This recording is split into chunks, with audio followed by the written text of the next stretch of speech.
I was sitting in my Honda Civic outside Le Jardin, San Francisco's newest Michelin-starred restaurant, watching my brother Marcus pose for photos with the investor group. The same restaurant that wouldn't exist without the molecular dessert techniques I'd spent 8 years perfecting in my cramped studio apartment kitchen. Where are you watching from? And have you ever watched someone else take credit for your life's work while you sat in a parking lot, invisible? Let me take you back to where this started. I'm Maya Chen, and I grew up in my parents' struggling Chinese-American restaurant in the Sunset District. While my brother Marcus was the golden child who could do no wrong, I was just the quiet daughter who liked to play with food. My father, Richard, had big dreams of restaurant empire glory, but Chen's kitchen was barely breaking even, serving the same orange chicken and chow mein we'd been making for 20 years. I didn't go to culinary school. Couldn't afford it. Instead, I worked the line at Chen's kitchen during the day and watched YouTube videos about molecular gastronomy at night. Spherification, nitrogen freezing, reverse spherification. I was obsessed with combining these cutting-edge techniques with traditional Asian flavors my grandmother had taught me. At 2 in the morning, while my family slept, I'd experiment in my apartment kitchen. I failed hundreds of times. Mochi that wouldn't set. Nitrogen ice cream that tasted like freezer burn. Lychee spheres that exploded. But I kept detailed notes on everything. Every temperature. Every ratio. Every failure and success. Then I created it, Cloud Mochi. It was a nitrogen-frozen mochi shell filled with jasmine tea cream that literally dissolved into aromatic mist on your tongue. The technique required precise temperature control, specific ratios of methylcellulose and calcium chloride, and a freezing method I developed after 300 failed attempts. I'd never seen anything like it anywhere. I brought it to family dinner. My mother Linda barely looked up from her phone. Marcus, who couldn't cook scrambled eggs without burning them, said it was weird. But my father saw something else in his eyes. $signs. Bring this to the restaurant, he said. We'll put it on the menu. I should have seen the red flag when he said we'll instead of you'll. Within a month, Cloud Mochi was the talk of San Francisco's food scene. Food bloggers drove across the city for it. The Michelin inspector came. We earned our first star, and the review specifically mentioned the innovative molecular dessert program that bridges traditional and avant-garde. The credit on the menu. Chen family recipe. No mention of my name. My father started calling Marcus the head chef in interviews, even though Marcus spent most of his time in the office, not the kitchen. When reporters asked who created the desserts, Dad would smile and say, "It runs in the family. Marcus has always had a gift." I told myself it was fine. Family business, right? We all contributed. But I kept creating. Yuzu caviar. Ginger foam. Black sesame clouds. Each one required proprietary techniques I developed. Each one I documented meticulously. Recipe cards. Process videos. Temperature logs. I even started filing provisional patents for the techniques, telling myself it was just to protect the family business. The restaurant exploded. We expanded to 5 locations across the Bay Area. My father leveraged the Michelin star into prime real estate deals. Marcus got a Tesla and a condo in Soma. My mother finally got her designer handbags. I got promoted to corporate pastry consultant, which meant I developed recipes for all 5 locations while training line cooks to execute them. I worked 80-hour weeks. My apartment still had furniture from Craigslist. I drove the same Civic I'd bought used in college. When I asked about equity or profit sharing, my father said, "You get a salary, don't you? That's more than most daughters get. Besides, this is a family business. We all sacrifice." Marcus got 20% equity. I got a yearly bonus if performance metrics were met. I started noticing things. Money missing from the flagship location's accounts. Marcus taking long lunch breaks that turned into afternoons at Bay 101 Casino. My father making excuses, covering spreadsheets when I walked by. Then one Tuesday, my father called me into his office at the flagship location. "We have exciting news," he said. James Whitmore from the Bellamy Restaurant Group was there, along with lawyers I'd never seen before. "We're selling the chain. $45 million. My heart stopped. Selling? The Bellamy Group wants to expand our concept nationwide.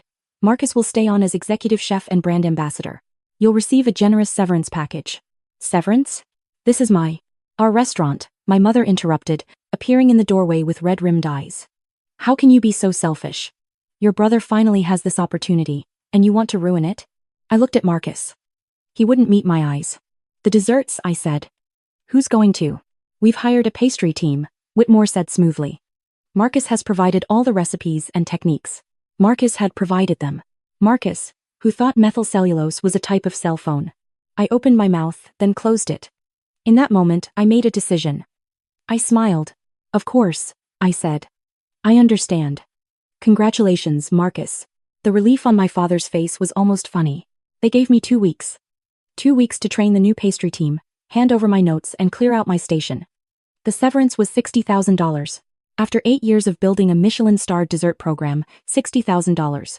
I trained the new team with a smile. I handed over recipe cards, but not the real ones. Not the ones with the precise temperatures, the specific timing, the techniques that made the difference between Instagram-worthy and inedible. I gave them the basics, the kind of information you could find in any molecular gastronomy textbook. On my last day, Marcus actually hugged me. Thanks for being cool about this, Maya. Family first, right? Always, I said. I went home and made a phone call to an intellectual property attorney I'd been consulting with for 3 years. Then I called the FDA. Then I called the California Department of Public Health. See, I discovered something interesting during those mysterious lunch breaks of Marcus's. He wasn't just gambling, he'd been losing. Badly. $200,000 from the restaurant accounts, covered up by my father through creative accounting. And when you're desperate to hide gambling losses, you cut corners.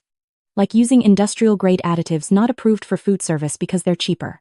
Like the calcium chloride Marcus had been buying from a chemical supply company instead of a food-grade distributor. I'd been documenting everything for months. The signing ceremony was scheduled for 3 weeks later at the flagship location. A big event, press, food critics, a tasting menu featuring the signature dishes. I didn't attend. I sent my regrets, saying I had a job interview. What I actually had was a meeting with my attorney, finalizing the patent applications I'd been building for 3 years. 47 separate patents covering the techniques for every signature dessert on Chen's menu. The ceremony started at 6. At 6:30, I got a text from one of the line cooks I'd trained, someone who'd actually respected me. They can't make the desserts. Marcus is freaking out. At 6:45, another text. Health inspector just showed up, random inspection. I tipped them off anonymously 2 days before, mentioning concerns about chemical sourcing. At 7, my phone rang. My father. What did you do? I don't know what you mean, I said. Examining my nails. The inspector found non-food grade chemicals. The desserts are falling apart. The deal is falling through. What did you do? Nothing, Dad. I'm just a consultant, remember? I don't even work there anymore. I hung up. The next call came from Whitmore himself. Marcus apparently had a full meltdown when asked to demonstrate the techniques. He couldn't explain the spherification process. He didn't know the nitrogen freezing protocols. He couldn't even properly prepare a basic mochi shell. When Whitmore's team tried to examine the recipe documentation, they found it was incomplete. Missing critical steps. No technical specifications. That's when I sent the email. To Whitmore. To my father. To the food critics who'd attended. To the California Restaurant Association. Subject line, regarding Chen family recipes. The email contained links to my patent applications. All filed in my name. All with documentation showing development dates going back 8 years. Process videos time-stamped and cloud-stored. Every single technique used in Chen's signature dishes, legally protected as my intellectual property. These are not family recipes, I wrote. They are my proprietary techniques, developed independently, documented extensively, and legally protected. Any use of these techniques without licensing is patent infringement. I am willing to discuss licensing terms with interested parties. My father called 16 times. I didn't answer. My mother texted, "How can you destroy your own family?" I replied, "Family doesn't steal. Colleagues don't lie. You were neither." Then I blocked them. The FDA investigation into the chemical sourcing took 4 weeks. Chen's kitchen locations were shut down pending compliance review. The Bellamy Group pulled out of the deal, citing material misrepresentation of intellectual property ownership and threatened lawsuit for the due diligence costs they'd incurred. Marcus was banned from claiming the title of executive chef by the California Restaurant Association after the investigation revealed he'd falsified his role in recipe development. The gambling debts caught up with him. Last I heard, he was working at a Panera Bread in Daly City. My father had to sell the restaurants at liquidation prices to pay the legal fees and Marcus's debts. They lost the house. My mother, who'd spent years building her social media presence as a restaurant owner's wife, was last spotted working as a hostess at a chain steakhouse. She tried to reach out once, 3 months later. A long email about family, about forgiveness, about how she'd always loved me. "I know we made mistakes," she wrote. "But we're still family. Doesn't that mean anything?" I stared at the email for a long time. Then I deleted it. Because here's what I'd learned.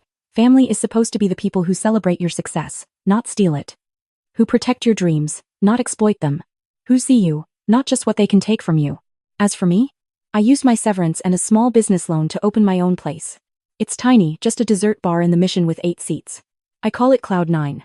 I kept 3 of the line cooks from Chen's, the ones who'd actually cared about the craft.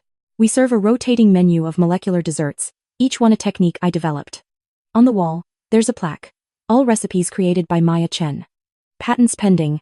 Last month, Food and Wine put me on their pastry chefs to watch list. The article called my work groundbreaking fusion of traditional Asian flavors and modern technique. Yesterday we got our Michelin star. 1 star. Just for my tiny 8-seat dessert bar.